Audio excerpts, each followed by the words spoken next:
sắc na tha chiều mùa ngày nạc thuông cần hel na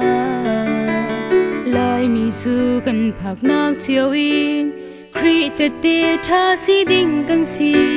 cần be chim le cần hơi hera kri mui cần chuang ding a si lai mi thâu lo vui bất cha ai be chang mu si a cần be mi riêng chiều a tây ri chiều si lai mi vial te cần lu a si mi vui kri le a alam ki bin thang mu si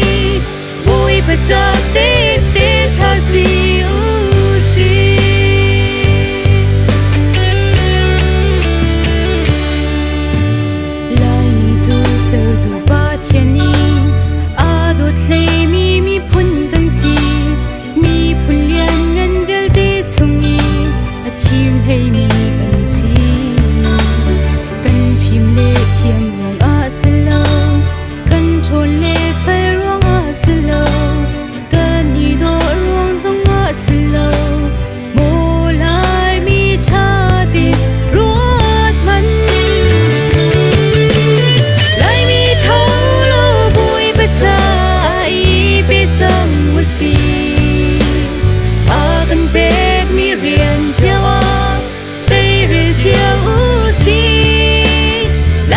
vial te kan lu a